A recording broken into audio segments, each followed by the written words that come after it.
Hi Leute, willkommen zum neuen Video. Wenn man sich draußen mal ein bisschen umschaut, in der Gleitschirmszene und am Himmel, könnte man meinen, ja, die meisten fliegen einen B-Schirm. Und ich habe euch einmal bei Instagram unter dem Reel gefragt, was ihr denn so fliegt. A, B, C oder D, also die offiziellen Klassen. Und da kam tatsächlich auch raus, dass 59% einen B-Schirm fliegen. Und das bestätigt das Ganze eben. Das Besondere, finde ich, bei der Klasse ist, dass das einfach eine riesen Range ist, nämlich vom inoffiziellen Low B über Mid B bis zum High B. Das ist einfach eine riesen Range an Gleitschirme von der Performance her, vom Anspruch an Piloten.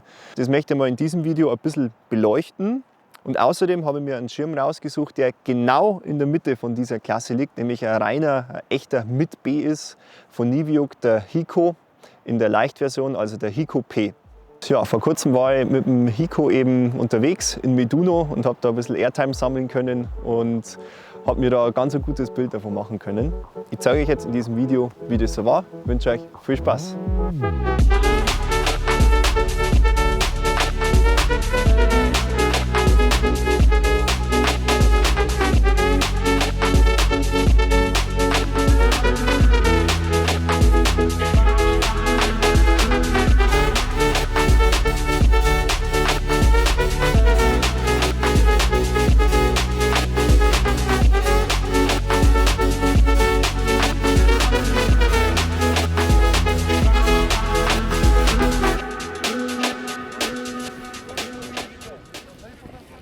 So, auf dem Weg zum Start. Hier ist was los, überall wird gestartet. Und ich habe hier dabei den Hiko P. Also, ich bin so eingehängt, das heißt, ich mache mir jetzt nur den Schirm so ein bisschen auf und nutze dann den Wind. Je mehr Wind ich habe, desto weniger vom Schirm mache ich auch auf. Gleich so, dass ich ihn gut handeln könnte, also nur kurz schauen, wo A und B sind. Und da ist jetzt gleich das Gute, ich habe hier ein sehr übersichtliches Leinen-Setup und das ist, finde ich, ganz wichtig, das bringt auch Ruhe rein, da weiß ich, wo was ist. Das ist nicht zu kompliziert. Und ja, ich weiß, wo ich hinlangen muss, da habe ich meine A's.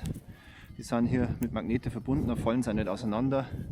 In dem Fall, was man aber auch machen kann, der hat jetzt hier, die äußerste A-Leine ist einzeln, die anderen sind doppelt. Ich nehme jetzt nur die mittleren zum Aufziehen, das sollte nämlich reicher. Genau, so, schauen wir mal. Ich bin eingehängt, passt. Luftraum schaut gut aus.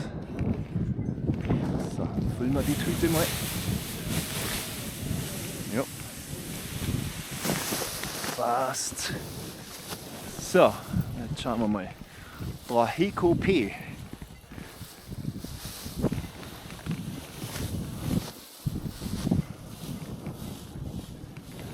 Sehr schön.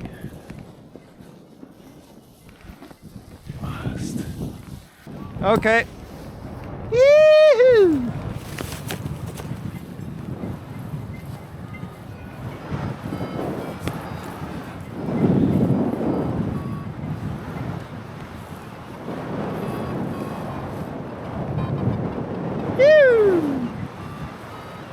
Ach geil, das mag ich so gern, wenn man am Startplatz so schön handeln kann und dann so selber entscheidet, so jetzt starte ich, ab jetzt werde ich zum Flieger.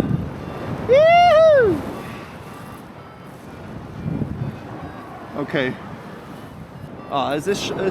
es ist schon traumhaft.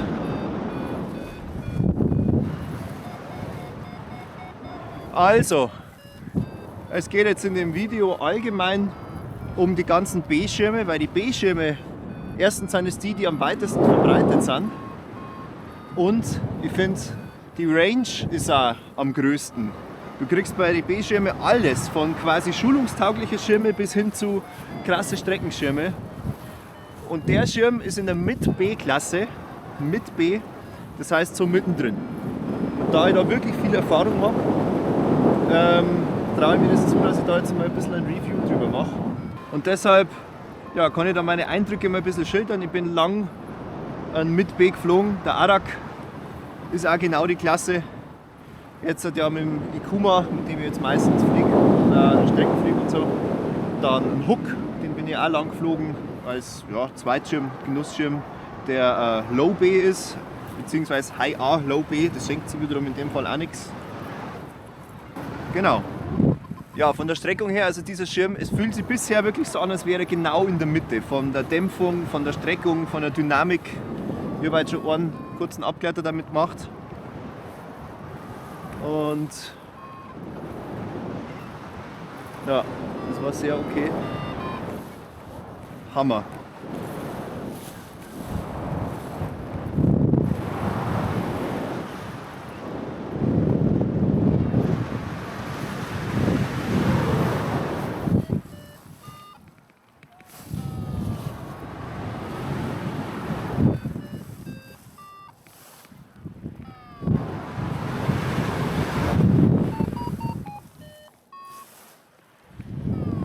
Ja, wird schon weich. Und ja.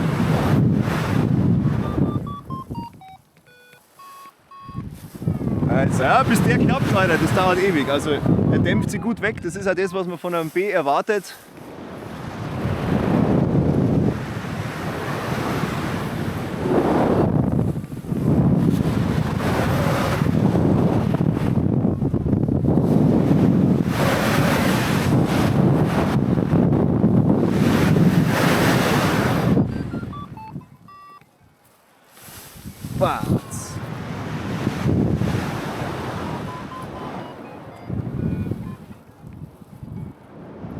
Ich bin jetzt da hier im Aufwindband und lasse ihn jetzt einfach mal fliegen. Bin nur ganz leicht auf Fühlung auf der Bremse.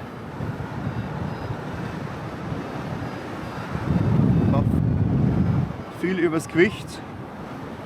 Ja, da hat man sich schnell eingeflogen. Es ist ja immer so ein bisschen ein Kompromiss aus einem mitteilsamen Schirm und der Dämpfung. Man möchte ja irgendwie beides. Ich möchte ja, dass man das Schirm mitteilt, was um mich los ist. Weil was bringt mir das, wenn mein Schirm zwar bockstabil ist und einfach fliegt und teilt mir nichts mit.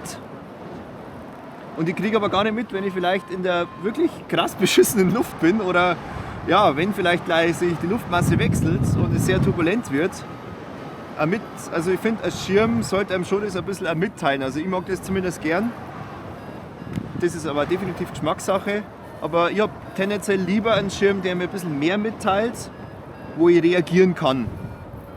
Zwar ist man dann natürlich ein bisschen im Zugzwang, weil man dann natürlich irgendwann auch reagieren muss.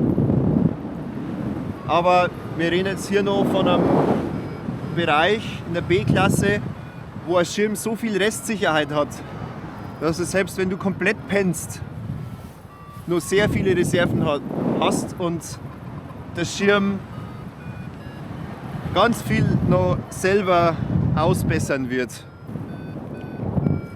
Ansonsten ist es ja, ganz normaler ein Dreiliner. Das ist ein Unterschied auch zum Ikuma, was ja ein 2,5 Liner ist, wo quasi die C-Ebene nur noch bis ganz nach hinten geht.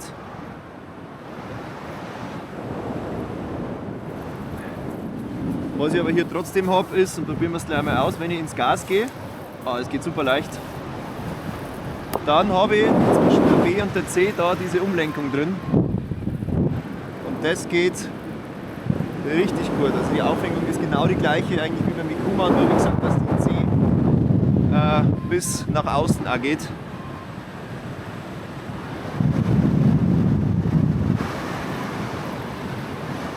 So, 3/4 Gas. Schön stabil.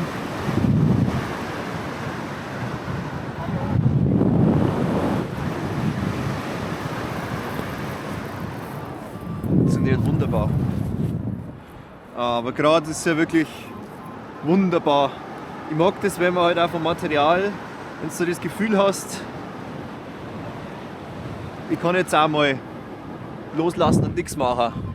Und das ist halt bei so einem Schirm. Du kommst da einfach sicher vor und du bist ja auch sicherer dadurch. So. Schauen wir mal, ob wir noch mal top landen können.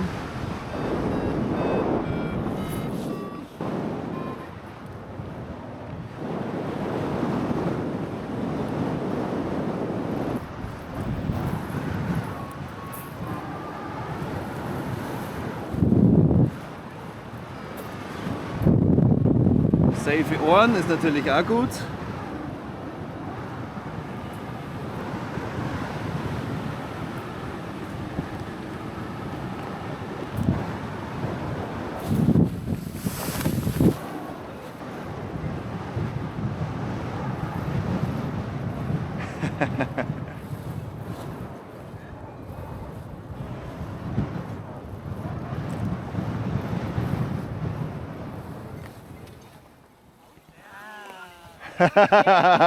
Hey, das geht wunderbar mit diesem Gerät. Ja. Ja, eben. Viel Restsicherheit. Das heißt, wenn man irgendwie einen Klapper hat, sollte eigentlich auch durch wenig Zutun, darf eigentlich nichts passieren, sonst war es kein B-Schirm.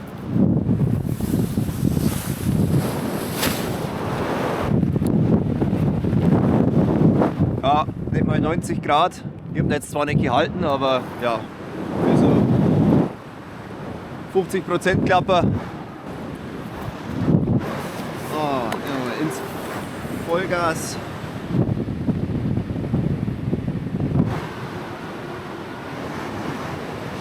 Hat schon gute Speedreserven. Geht ab, ey.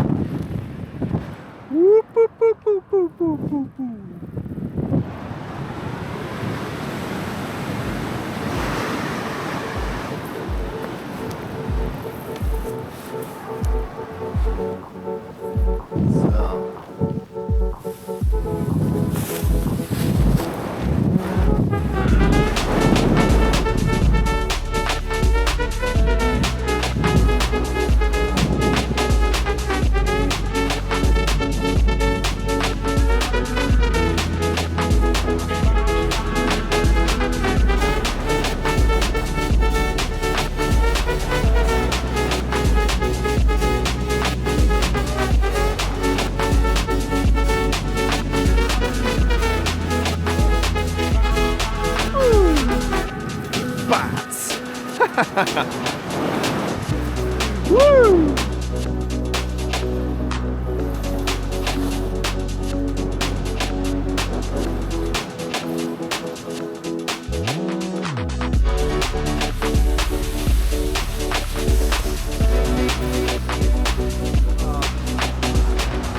Was ist noch schöner wie einfach nur rumfliegen, wenn man auch noch was Gutes zum Essen dabei hat? Pizza!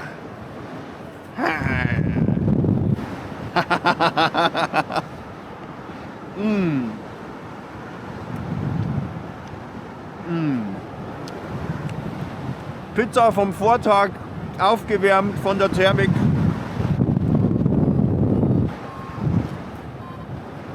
Und das ist halt auch geil bei so einem Schirm, wenn der pizzatauglich ist.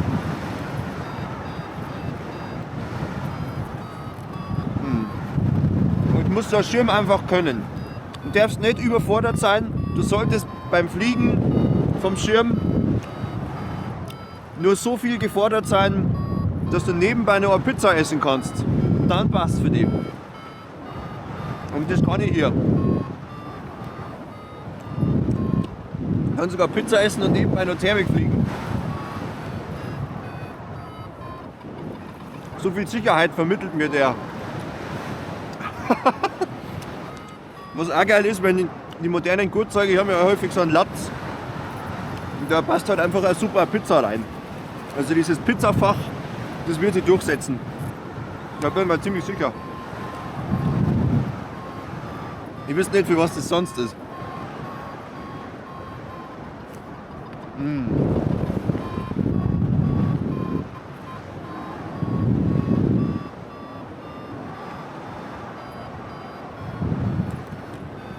Geil. Peak Life einfach. Also das ist, ich meine, was soll jetzt noch kommen, nachdem fliegen können und nebenbei auch noch Pizza essen. Pizzatauglichkeit ist hiermit bestätigt.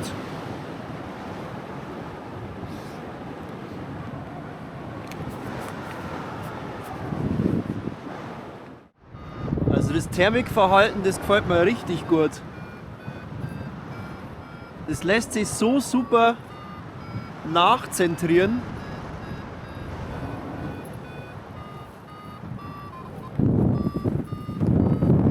Und teilt man auch die Randbereiche gut mit. Wenn es mal ein bisschen turbulenter ist, vielleicht am Außenflügel, aber ist immer trotzdem noch stabil genug.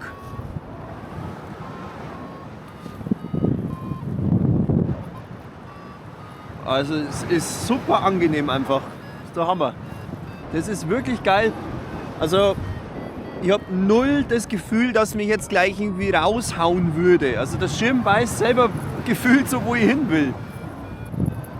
Und mit ganz wenig Input. Also natürlich, ich habe mein Gewicht auf der Innenseite, aber nicht übertrieben. Bin ja hier an einem Liegegurt im Hängematten-Style. Aber ich brauche ganz wenig Input, dass der einfach in der Thermik drin bleibt. Hebelt wenig, ist natürlich auch cool, weil er nicht so krass gestreckt ist. Richtig geil.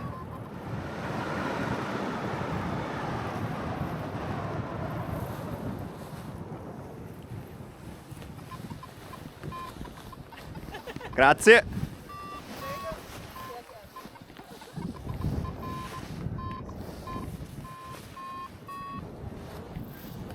So, ich hike mich wieder raus.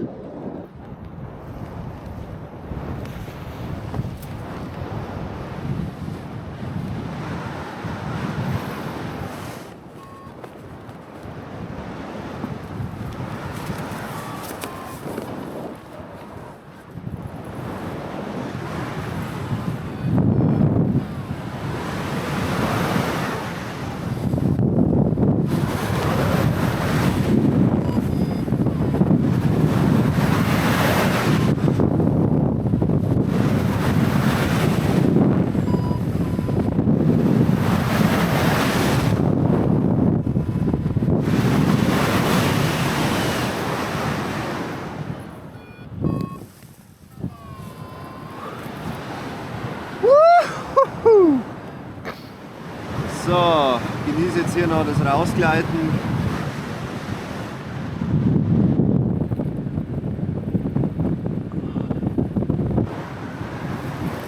Hat mir sehr gefallen bisher. Richtig geil. Jetzt schauen wir noch mal kurz eben zum Punkt passive Sicherheit.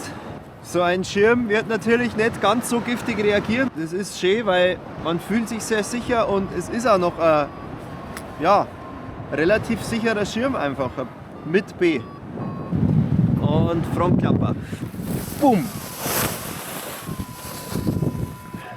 Passiert nicht viel. Machen wir nochmal. Bumm! Ist er wieder da. Ich habe gar nichts gemacht. Sehr gut. So muss das sein. Einseitig. Schöner Turn. Nochmal.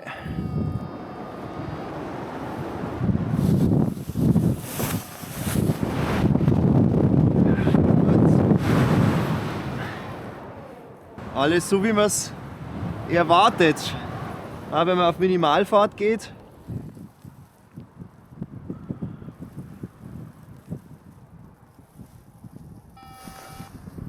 ja, er wird sehr, sehr, sehr hart, sehr hart. Bin jetzt bei ein bisschen unter Karabinerhöhe. Jetzt ist es sehr hart. Bis der kommt. Sehr gut. Und das muss er eben haben. Dass da ist so viel Widerstand, bevor er jetzt komplett abreißen würde.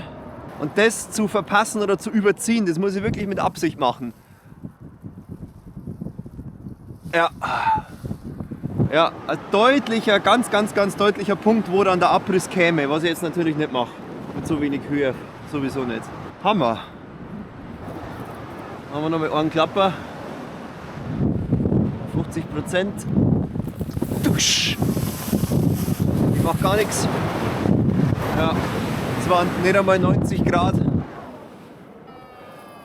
cool. So, heben. Dann konzentrieren wir uns dann auf eine schöne Landung. Mal ein bisschen Spaß haben. Hui.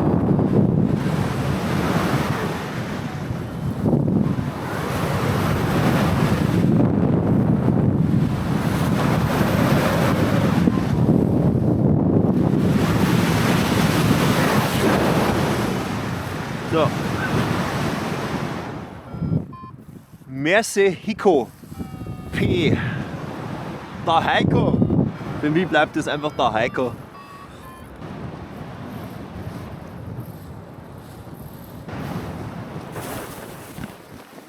Ja, Freunde, so viel zu den Eindrücken aus dem Flug. Jetzt kommen wir noch ein bisschen zum Vergleich zwischen der Unterteilung innerhalb der B-Klasse. Der Hiko, der jetzt ja genau in der Mitte liegt, als mit B. Dann zum Vergleich hier der Hook 6P, der Hook 6 in der Normalversion ist ein Low-B-Schirm. Der Hook 6P, die Leichtversion, ist sogar ein A. Der ist so gutmütig ausgefallen, dass er A bekommen hat. Wir zählen jetzt aber hier trotzdem zur Low-B-Klasse. Und ja, dass man mit einem modernen High-A, Low-B-Schirm auch Strecken fliegen und alles machen kann, ja, seht ihr in meinen Videos. Da könnt ihr euch gerne davon überzeugen, dass auch das eigentlich komplett ausreicht.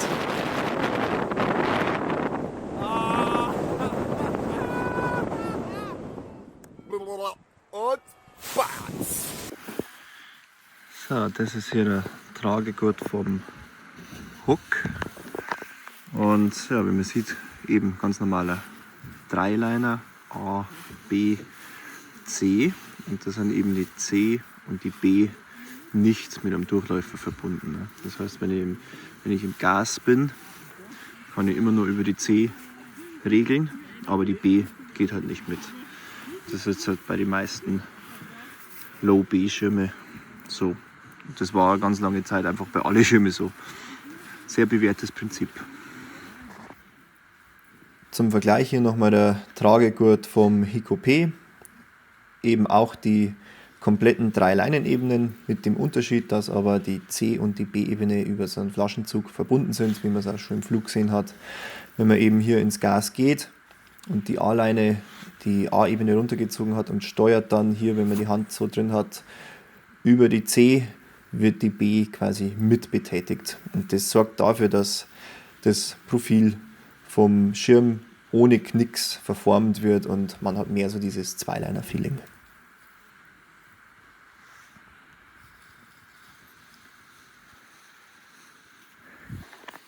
Im Vergleich dazu jetzt die oberste Range in der B-Klasse, ein High B, der Ikuma 3P, den ich momentan eigentlich die meiste Zeit fliege.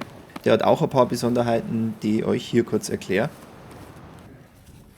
Ja, der Ikuma 3P jetzt. So geil, danke mir. Haben wir leicht und ist ein 2,5 Liner. So ist jetzt das schon wieder. Die hintere Ebene, man sieht es da, die äußersten C-Leinen, die da, schau mal, wo die festgemacht sind, die haben eigentlich nur hinten mittig, die gehen nicht bis ganz nach außen. Bis ganz nach außen geht nur die A- und die B-Ebene. Deshalb hat er quasi, wenn man so will, eigentlich 2,5 Leinenebenen. Und so eine Konstruktion spart halt nochmal Leinenwiderstand. Und durch die Umlenkung, die man ja hier sieht, wenn ich die C hinten runterziehe, geht die B mit. Das heißt, ich verforme dadurch den Flügel gleichmäßiger. Und das ist ja das, was man beim typischen Zweiliner ja auch hat, weil ich ja nur 2 Ebenen habe, die ich zueinander verschiebe. Und hier ist quasi das dazwischen, das macht nicht so einen harten Knick. Ja, so normaler, oder früher hat man das immer so gebaut. Die B-Ebene steht fest. Das heißt hier so, wenn ich jetzt hinten an der C ziehe, B bleibt, dadurch kriege ich, man sieht es oben im Profil rechts, wunderbar, schau, ein Knick im Profil, da die Lichtschattenkante. Dadurch jetzt durch diesen Umlenker geht die B mit.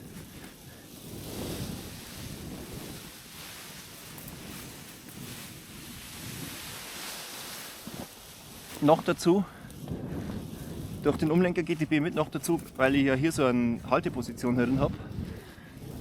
Sieht man das recht schön, das Profil, es wird die B mitgezogen und eigentlich die ganze Fläche, man sieht es, das Flügel ist verformt. Und das ist besser für die Leistung. Man kann da schnell Platz machen. Was aber ist, wenn man dann runterstallen will, dadurch, dass man nur die Mitte stallt, muss man mit den Bremsen gegenhalten.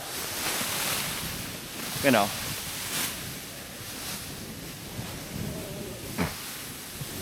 Sonst shit, man sieht es da. Das Schirm führt dann ein ziemliches Eigenleben, weil die nur so mittig festgemacht sind. Und jetzt schauen wir uns den Hiko P nochmal ein bisschen im Detail an. Vom Design her, die Farben sind natürlich Geschmackssache. Ich finde es sehr gelungen. Passt jetzt in dem Fall zur P, zur Plym Leichtversion. Wenn man in den Schirm reinschaut, man sieht schon, wie viel da ausgehöhlt wurde. Das ist eigentlich ja bei allen Leichtschirmen. Jeder Hersteller hat eigentlich in der B-Klasse ziemlich ähnliche Produkte, nämlich eben vom Low B bis zum High B und oft eben auch einen echten normalen mit B-Schirm irgendwo im Portfolio drin. Und macht da total Sinn, weil es eben ja, eine Klasse ist, die für die meisten Leute einfach perfekt passt. Der Schirm hat an der Eintrittskante Nitinolstäbchen verbaut, die einfach die Kante schön aufstellen und für eine schöne Profiltreue sorgen.